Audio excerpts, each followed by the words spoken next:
എന്റെ പ്രിയപ്പെട്ട പെണ്ണുങ്ങളെ, നമ്മുടെയൊക്കെ പേര് പറഞ്ഞുകൊണ്ട് ഇവിടെ ഒരു കൂട്ടര് നാടിനെ ആകെ പറ്റിച്ചുകൊണ്ടിരിക്കുന്നത് നമ്മൾ അറിയാതെ പോകരുത്. കഴിഞ്ഞ ദിവസം ലോക്സഭയിൽ ഒരു ബില്ല് അവതരിപ്പിക്കപ്പെട്ടു. കേൾക്കുമ്പോൾ ഭയങ്കര സ്വീകാര്യമായിട്ടൊക്കെ തോന്നാം. അതായത് നിയമസഭകളിലും ലോക്സഭയിലും 33% സംവരണം സ്ത്രീകൾക്ക് ഏർപ്പെടുത്തണം എന്ന് പറഞ്ഞുകൊണ്ടുള്ള ഒരു ബില്ലാണ്. കേൾക്കുമ്പോൾ നമുക്ക് തോന്നും നല്ല അടിപൊളിയായിട്ടുള്ളൊരു ബില്ലാണ്, കുഴപ്പമൊന്നുമില്ല. പക്ഷേ കുറച്ച് കണ്ടീഷൻസ് കേന്ദ്ര ഗവൺമെന്റ് ഇതിന്റെ മുകളിൽ വെച്ചിട്ടുണ്ട്. അതിലെ പ്രധാനപ്പെട്ട ഒരു കണ്ടീഷൻ എന്ന് പറയുന്നത് ഡീലിമിറ്റേഷനാണ്. ഇതിനെ മലയാളീകരിച്ച് പറയുകയാണെങ്കിൽ 2011 സെൻസസ് പ്രകാരം ഓരോ സംസ്ഥാനത്തിന്റെയും ജനസംഖ്യാ അടിസ്ഥാനത്തിൽ അവർക്കുള്ള സീറ്റുകളിൽ മാറ്റം വരുത്തണം. അതായത് ഇപ്പോൾ നിലവിൽ 543 സീറ്റാണ് ലോക്സഭയിലുള്ളത്. അത് ഏകദേശം 816 വർദ്ധിപ്പിക്കണം. ഇപ്പോഴും നമുക്ക് വലിയ പ്രശ്നമൊന്നും തോന്നൂല. കുറച്ചുകൂടി കഴിയുമ്പോഴാണ് അതിൻ്റെ ഒരു പ്രശ്നം നമുക്ക് മനസ്സിലാവാൻ പോകുന്നത്.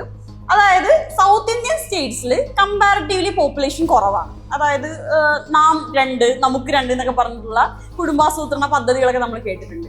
അതൊക്കെ വളരെ എഫക്റ്റീവായിട്ട് നടപ്പിലാക്കിയത് കേരളത്തിലും തമിഴ്നാട്ടിലും ഒക്കെയാണ്. അതിന്റെ ഭാഗമായിട്ട് ഇവിടെ ഇപ്പോൾ ഓരോ ദമ്പതികൾക്കും 2 കുട്ടികളൊക്കെയാണ് ആവറേജ് ഉള്ളത് എങ്കിൽ നോർത്തിലുള്ള ആളുകളൊന്നും ഇതൊന്നും കേട്ടിട്ട് പോലുമില്ല. അവിടെയൊക്കെ ഇപ്പോഴും ഒരാൾക്ക് തന്നെ 8ഉം 10ഉം കുട്ടികളാണ്. അപ്പൊ അതിന്റെ ഭാഗമായിട്ട് അവിടെ പോപ്പുലേഷൻ വളരെ കൂടുതലാണ്. അതുകൊണ്ട് തന്നെ ജനസംഖ്യാ അടിസ്ഥാനത്തിൽ സീറ്റ് വർദ്ധിപ്പിക്കുന്ന സമയത്ത് കേരളത്തിൽ കൂടുന്ന സീറ്റിനേക്കാൾ എത്രയോ ഇരട്ടിയാണ് നോർത്ത് ഇന്ത്യൻ സംസ്ഥാനങ്ങളിൽ കൂടുന്നത്. ഇനി ഇതിന്റെ മറ്റൊരു പ്രശ്നം എന്ന് പറയുന്നത് കേരളവും തമിഴ്നാടും ഒക്കെയാണ് ഭയങ്കര സ്ട്രോങ് ആയിട്ടുള്ള ഒരു ഓപ്പോസിഷൻ BJPക്ക് എതിരായിട്ടുള്ളത്. അതായത് സ്റ്റാലിന്റെ ഗവൺമെന്റും ഇവിടെ പിണറായിയുടെ ഗവൺമെന്റ് ഒക്കെ വളരെ സ്ട്രോങ് ആയിട്ട് BJPക്ക് എതിരെ ആഞ്ഞടിക്കുന്നവരാണ്. അതേസമയം നോർത്തിലെ സംസ്ഥാനങ്ങൾ നോക്കിക്കഴിഞ്ഞാൽ BJPക്ക് കുറച്ചുകൂടി അനുകൂലമായിട്ടുള്ള ഒരു സ്ഥിതിയാണ് അവിടേക്കുള്ളത്.